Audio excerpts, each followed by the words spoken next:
플래시백이라는 용어가 있습니다. 과거에 경험했던 어떤 아픔이 어떤 일로 인해서 다시 생각이 나는 것을 말하죠. 예를 들어서 어떤 장소에 갔는데 과거에 그 비슷한 장소에서 아픔을 겪었을 때 그때의 장면이 생각이 나는 겁니다. 그때의 냄새, 어떤 냄새만 맡아도 그때의 냄새가 생각이 나는 것, 플래시백이라고 표현을 하죠. 트라우마라고 하는 표현이 있죠. 상처와 흉이라고 하는 고대 헬라어에서 나온 표현인데요. 이 트라우마는 정신적인 외상입니다. 플래시백을 포함해서 여러 가지 후유증이 있습니다. 예를 들면 악몽을 꾼다거나 우울증과 불면증과 불안과 과잉 경계, 집중력 장애, 중독과 고립과 심한 무기력증, 심지어는 스스로 목숨을 끊기도 하는, 혹시 여러분에게도 그런 트라우마가 있으십니까? 우리가 이미 지난주에 살펴보았듯이 우리 여호수아와 백성들이 아이성 전투에서 패배를 당하고 36명이 죽고 많은 유가족들이 발생하며 큰 아픔에 빠지게 됩니다. 여호수아는 큰 책임을 지고 여호와의 궤 앞에 엎드려 울며 죄를 뒤집어 쓰고 그렇게 일어나지를 못해요. 다른 장로들도 함께 그렇게 엎드려져 있습니다. 그 원인은 바로 아간의 범죄였죠. 하나님이 그것을 탈취하고 범죄한 것이었는데 단지 도둑질 탐욕이 아니라 바로 영적인 간음, 하나님과의 언약을 깬 정말 큰 죄였습니다. 근데 하나님은 단지 아간만의 죄라고 하지 않으시고 그것이 이스라엘의 죄다, 공동체적인 죄라고 말씀을 하시는 겁니다. 아간은 마음에 품은 것을 열매로 맺었다면 다른 사람들은 열매를 맺은 건 아니지만 사실상 기회와 여건만 맞으면 누구나 그렇게 했을 것이다. 여호수아조차도 이 아이성 전투에서 3,000명만 나가면 이길 수 있을 것이라는 보고를 듣고 기도해 보지도 않고 그렇게 승인을 내렸던, 그 안에 어쩌면 내 힘으로 우리 힘으로 할 수 있다라고 하는 교만이 들어 있었는지도 모르지요. 하나님은 죄를 철저하게 처리하기를 원하셨어요. 근데 아간을 바로 지목하지 않고 제비 뽑기를 하십니다. 왜 제비를 뽑으셨을까? 바로 아간을 기다린 것이 아닐까 싶습니다. 바로 유다 지파가 뽑혔을 때 아간이 나오기를 원하셨어요. 세라가 뽑혔을 때 아간이 나오기를 원하셨어요. 삽디가, 갈미가 아간이 나오기를 원하셨어요. 끝까지 그는 나오지 않는 거예요. 마지막에 아간이 뽑혔을 때 그제서야 어쩔 수 없이 제가 죄를 지었습니다 이렇게 나오게 되었고, 그의 죄로 말미암아 그 자신과 그의 가족들이 돌에 맞아 죽고 불태워 죽임을 당하는 참 비극적인 사건이 우리 지난주에 살펴본 사건이었습니다. 모든 죄를 처리했지만 문제는 또 그 다음입니다. 뭐냐면 패배의 원인을 발견하고 처리하였지만 여호수아는 일어나질 못하는 거예요. 자기가 리더로서의 그 책임감 때문인지 일어나질 못합니다. 8장 1절에 보시면 하나님께서 하시는 말씀이 뭐냐면 두려워하지 말라, 놀라지 말라, 겁내지 말라. 무슨 얘기죠? 두려워하고 있어요. 겁내고 있습니다. 모든 자신감을 다 잃어버렸습니다.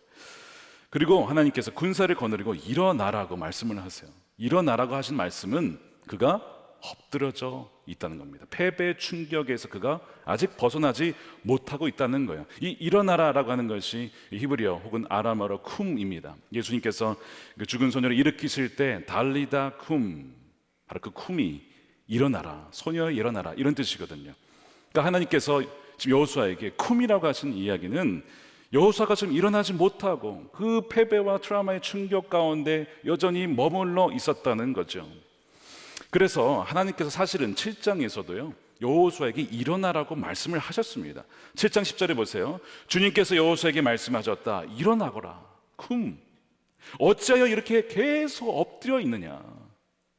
어찌하여 계속 이렇게 엎드려 있어? 일어나야지 라고 말씀을 하셨는데도요 여호수아는 그 충격에 이제는 아이성만 봐도, 아이성 이름만 들어도 그때의 장면과 패배가 뭐예요? 생각이 나는 겁니다. 아픔이 생긴 것이죠. 전쟁의 패배 이후에 그 참전 용사처럼 큰 충격을 받고 일어나질 못하는 여호수아를 봅니다. 그가 7장에서 이런 얘기를 했던 거 여러분 기억나십니까? 여호수아가 아뢰었다. 주 하나님, 왜 우리를 아모리 사람의 손에 넘겨 멸망시키려 하십니까? 주님, 이스라엘이 원수 앞에서 패하여 되돌아왔으니 가나안 사람과 그 땅에 사는 모든 주민이 이 소식을 듣고 우리를 애워싸고 이 땅에서 우리의 이름을 없애버릴 터인데, 완전히 무너져버린 여호수아의 모습 여러분 기억나시죠? 그때 실패와 아픔이 떠오른 것입니다. 존 엘드리지라고 하는 분이 쓴 그리스도인의 초자연적 회복력, 원제는 그냥 resilient라고 되어 있는데요, 그 책은 그리스도인들이 정신적 혹은 이 정서적, 영적인 충격과 상처를 받은 다음에 반드시 그것을 치유하고 회복해야 된다, 그리고 회복할 수 있다라고 하는 그런 내용입니다. 그러면서 회복력을 길러야 한다라고 말씀을 해요. 근데 이 정신적인 이 회복력을 방해하는 것 중에 하나가 뭐냐, 많은 것이 있지만 그 중에 하나가 바로 추측이라고 하는 것이죠. 그러니까 예를 들면 우리가 문자 메시지나 카톡을 누군가에게 보냈는데 그 사람이 확인을 하고 답장을 안 보냈다고 칩시다. 어떤 일이 벌어지죠? 추측이 일어납니다. 왜 답장을 안 보냈을까? 내가 마음에 안 드나? 내가 뭐 실수했나? 나와 관계를 끊으려 하는 건가? 나를 미워하는 건가? 여러 가지 추측이 여러분 자연스럽게 일어나지 않겠습니까? 애써 바빠서 그럴 거야 넘기지만 계속 연락이 안 오면 정말 그렇게 여러분 생각을 하지 않겠어요? 이런 추측이 이 한국인들만 일어난 것이 아니라 전 세계 현상이라는 거예요. 근데 이 추측이 우리의 에너지를 갉아먹는다는 데 있습니다. 분명 형통의 비결은 주의하라 하나님의 말씀을 묵상하는 것이라고 했는데, 그 뉴스와 그 사건을, 아픔을 계속 되새김질하고 있으면서 과거에서 헤어나오질 못하고 있는 거예요.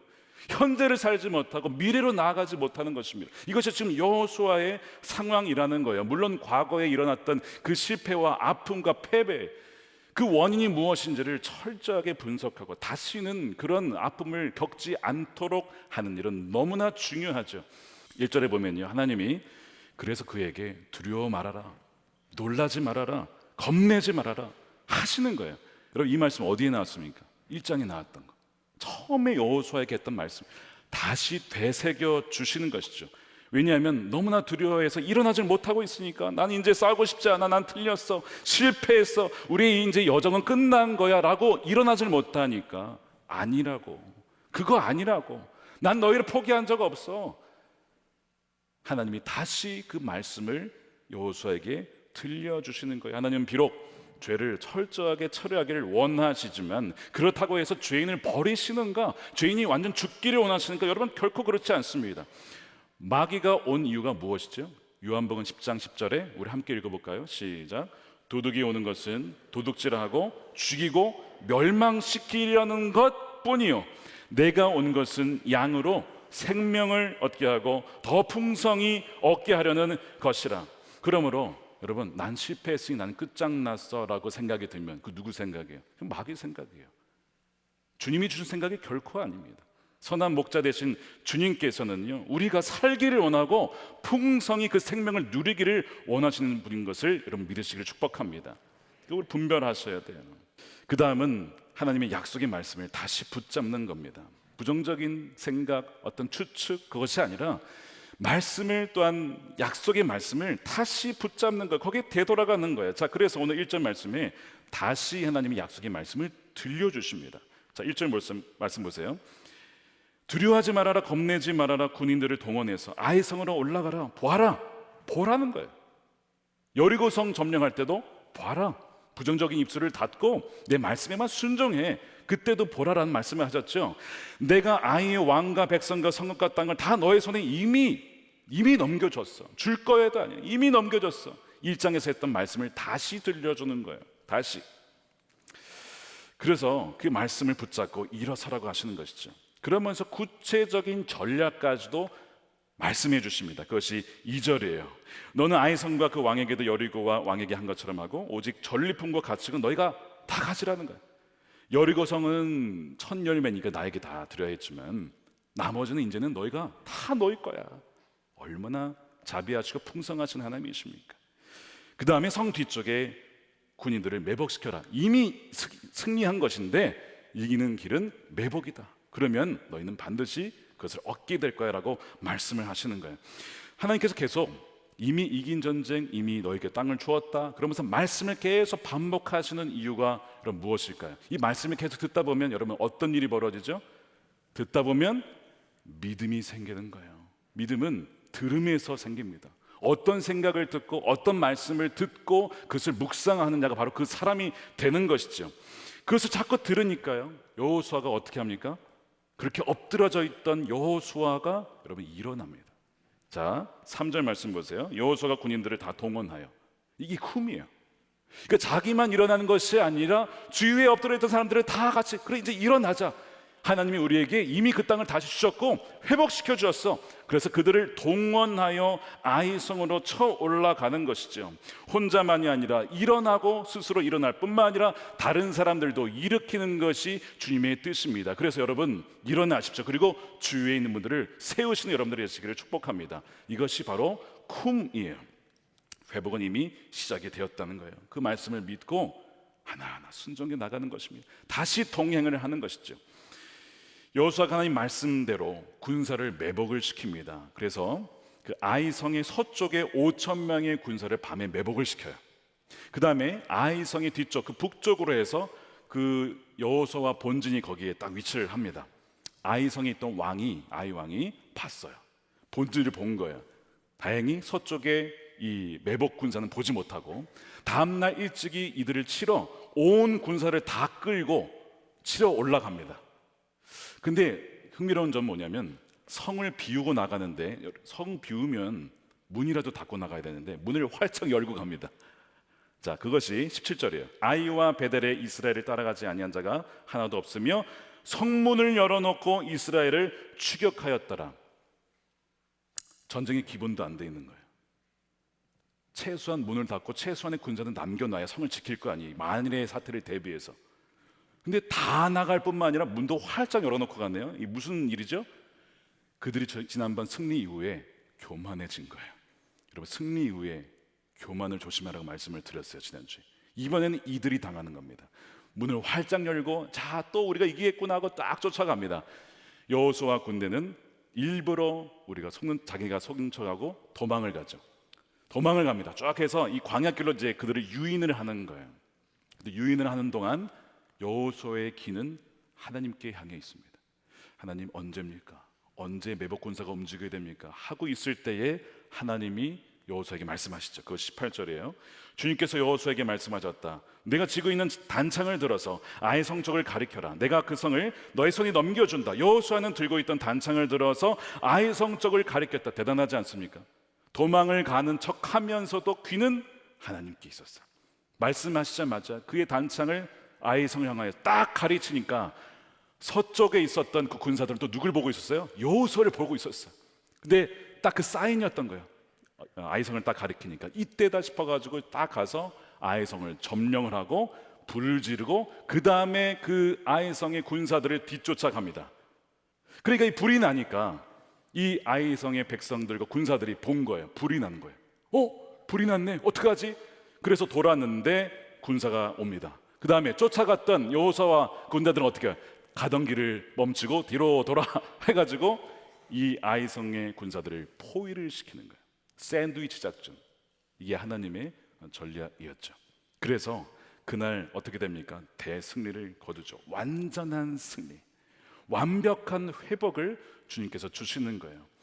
사랑하는 여러분, 주님께서는 회복하는 은혜를 주신 줄로 믿으시길 축복합니다. 완전한 회복을 주셨어요. 여러분, 아이성의 승리가 주는 교훈이 참 많이 있는데 그 중에 하나가 뭐냐면 한 번 실패가 영원한 끝이 아니라는 것입니다. 실패를 하지 않는 것보다 훨씬 더 중요한 것은 그 실패를 교훈 삼아서 다시 일어서는 것입니다. 실패를 디딤돌 삼아서 성장하고 성숙하고 앞으로 나아가는 것이 훨씬 더 중요한 거예요. 하나님은 우리가 실패했다고 해서, 우리가 무너졌다고 해서 계속 거기에 엎드러져 있기를 원치 않으십니다. 실패하고 넘어졌다고 해서 계속 거기에 있기를 원하고 포기하기를 원하는 자는 누구예요? 이런 마귀입니다. 포기하는 것을 가장 좋아하는 자는 마귀예요. 여러분, 실패는 그리스도인들에게 인생의 종착역이 아니에요. 만일 실패가 끝이라면요, 종착역이라면 모세는 애굽에서 사람을 죽였을 때 그의 인생이 끝났어야죠. 만일 실패가 인생의 마지막이라면 베드로가 예수님 3번 부인했을 때 거기서 그의 인생은 끝났어야 했을 겁니다. 만일 실패가 인생의 종착역이라면 존 웨슬리는요, 조지아 선교 갔다가 실패를 하고 밤에 주랭랑 영국으로 몰래 도망쳐 오거든요. 완전 실패를 하고 돌아오는 거예요. 그랬으면 거기서 그의 인생이 끝났겠죠. 그러나 그 실패 이후에 얼마 지나지 않아서 올더스게이트에서 회심을 합니다. 마음이 뜨거워지고 체험을 하죠. 영국이 바뀌게 됩니다. 완전 바뀌게 되죠. 그로 말미암아 부흥과 사회 변화가 일어나고 영국만이 아니라 그 불길이 세계에 쫙 퍼지게 되는 거예요. 여러분, 실패는 마지막이 아니라는 거예요. 한 번 실패는 영원한 실패가 아니라는 것입니다. 오히려 그 실패는요, 내 자신에게는 아무런 소망이 없구나 함으로써 십자가를 붙잡게 만드는 발판이 될 수 있어요. 나에겐 소망이 없지만 주 안에 죽을 때에 내 안에 계신 주님께서 나로 말미암아 살게 하시는구나, 그렇게 나아가는 발판이 될 수 있다는 점에서 실패는 오히려 도움이 될 수도 있다는 것입니다. 그렇다면 여러분의 아이성은 무엇입니까? 여러분이 실패한 그 장소, 그는 무엇입니까? 어떤 패배가 있으십니까? 어떤 트라우마가 있으십니까? 하나님은 우리가 그 실패를 통해 아주 엎드러지기를 원치 않으시고 우리가 일어서기를 원하시고, 또한 그 아픔의 상처를 회복하여서 다른 사람들도 함께 동원하여 일으키기를 원하심을 여러분 믿으시길 축복합니다.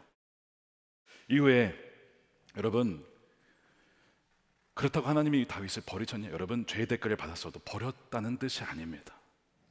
나중에 그 둘 사이에 생명을 주시죠. 다윗이 이름을 이렇게 지었어요. 솔로몬, 평화롭다라는 뜻입니다. 근데 하나님이 지은 이름이 있어요. 이름이 뭔지 아시죠? 여디디아인데요, 무슨 뜻입니까? 주님께서 사랑하신다. 주님께서 여전히 사랑하신다. 누구를요? 다윗을 여전히 사랑하신다. 분명한 증거였습니다. 깨어진 다윗의 산산조각난 삶의 조각들을 하나님이 다 모으시고 완전히 회복을 시키시는데, 여디디아 너무나 명확한 증거죠. 근데 더 명확한 증거가 있어요. 다윗의 후손으로 오신 예수 그리스도, 여전히 그의 후손으로 예수 그리스도가 오신 너무나 명확한 증거야. 난 너를 포기할 수 없어. 난 버린 적이 없어. 너의 삶을 내가 회복시킬 거야. 너의 깨어난 삶의 조각들을 하나하나 모아서 내가 다시 회복시킬 거야. 여러분, 1번 긴쓰기라는 도자기 기술이 있어요. 사진 보시기 바랍니다. 깨어진 그릇을 모아서 다시 만드는 것인데, 이 긴쓰기는 금으로 수리를 하다. 그래서 저게 금색의 금입니다. 금으로 수리하다라는 뜻인데요, 깨진 도자기를 금과 은과 백금을 섞은 흙으로 이어 붙이는 기술이에요. 근데 그 깨진 부분을 숨기질 않아요. 오히려 그것을 역사의 한 부분으로 받아들입니다.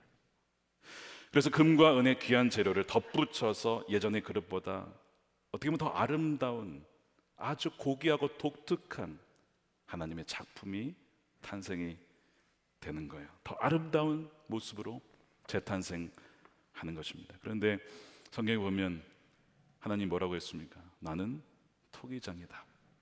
나는 삶에 너의 깨어진 조각, 모든 것들을 다 하나하나 모아서 버리는 것이 아니라 십자가 안에서 재창조하는 토기장이라고 말씀을 하십니다. 심각한 실패와 산산조각난 인생, 나의 인생에도 소망이 있습니까? 희망이 있습니까? 살아갈 가치가 있습니까? 나에게도 그런 생명을 주실까요? 다시 엄마가 될 수 있는 은혜를 주실까요? 깨어진 그 인생, 어느 인생이라도 주님의 그 사랑과 은혜, 십자가 은혜 안에서 회복하지 못할 사람은 없다라는 것입니다. 물론 여전히 깨어진 자국, 아픔과 갈라진 흔적은 남아있어요. 그런데 여러분, 그거 아시죠? 오히려 그것이 우리 주님의 모습을 더 닮아 있어요. 십자가에서 못 박히고 발에 못 박힌 그 손, 부활한 이후에도 여전히 남아 있었어요. 그 아픔의 상처와 흔적은 오히려 우리 주님을 더 닮아 있는 모습이 되는 것이죠. 사랑하는 여러분, 저는 그분에게 주님이 어떻게 하실지, 아기를 주실지 저는 알지 못합니다. 하나님이 아세요. 근데 분명히 아는 것이 있어요. 뭐냐면 참혹한 실패가 끝이 아니라는 것과 하나님은 회개하는 자를 소생시키는 분이라는 사실입니다. 회복시키시고 토기장이셔서 깨어진 그릇과 같은 인생도 긴쓰기와 같이 재창조하시는 분, 새 일을 행하시는 웨이 메이커라는 사실입니다. 사랑하는 여러분, 혹시 자신의 삶을 이제는 포기하고 깨어진 인생, 희망이 없다라고 엎드러져 있는 분 계십니까? 여러분, 뭐예요? 주님 뭐라고 하십니까? 오늘 쿰 일어나라고 하십니다. 여러분, 일어나십시오. 여러분만이 아니라 여러분 주위에 가족들도 쓰러져 있습니까? 그들을 일으키셔야 됩니다. 일어나서 올라가라라고 말씀을 하십니다. 우리 힘으로 할 수 없지만 십자가에서 보여주신 그분의 완전한 사랑과 그 부활의 능력과 그 사랑으로 우리는 다시 일어설 수가 있는 거예요. 사랑하는 여러분, 주의 이름을 사랑하고 축복합니다. 너무나 많은 분들이 아픔과 상처와 깨어진 가정과 상흔을 갖고 살아가요. 그것 때문에 눌릴 때가 많이 있지만, 그러나 그럴수록 주님을 더 의지하여 정말 주님께서 이미 새로운 회복을 이루셨구나, 이루고 계시구나 하는 것을 믿고 나아가는 저와 여러분들의 복된 삶이 되시기를 주님의 이름으로 축원드립니다. 아멘. 우리 기도하겠습니다.